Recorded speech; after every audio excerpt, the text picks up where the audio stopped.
The real question here with trade is good or bad for whom?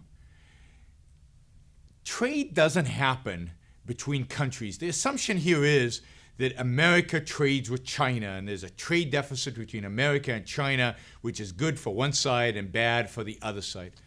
But the fact is that countries don't trade. Individuals trade. When you go and you buy a made-in-China product, you are basically trading with somebody in China who made this, the company that made it. And like every trade, if it's entered into voluntarily, if it's entered into freely, who loses? Right? You're paying something for this product because you believe the product is worth more to you than what you're paying for it.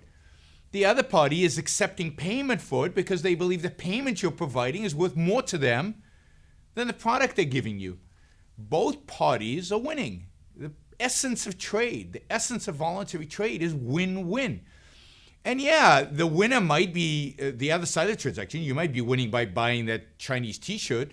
The winner on the other side of the transaction might live in China, but what difference does that make? You win, they win. To the extent you belong in quotes, that you are part of the U.S. economy, you won. So the U.S. economy is better off. So the whole discussion of trade deficits is wrong conceptually. There is no such thing. Think about it this way. You go to the grocery store and you buy stuff at the grocery store. You leave dollars at the grocery store and you get groceries. What's your trade deficit with the grocery store? It's huge. You're giving up dollars and you're getting groceries. You never get dollars from the grocery store.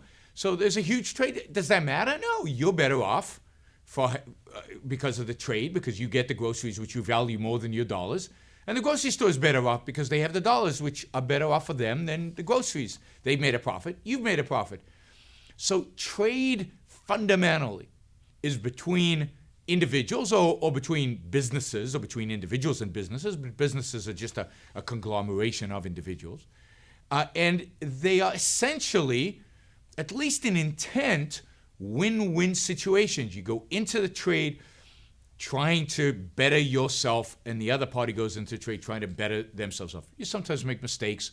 You sometimes make errors, and it turns out that trade is bad for you, but that's not the intention of a trade. And again, it is irrelevant where the other party that you're trading with lives, and it's irrelevant for you, and it's irrelevant for the so-called economy, because all the economy is an aggregate of people like you.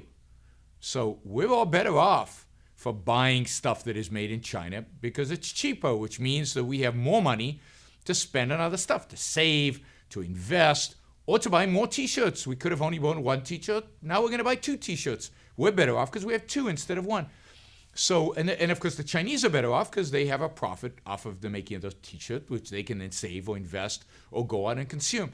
So it's win-win. Both parties are better off, and there's no such thing as good or bad for the economy, independent of good or bad for the individual, and trade is good.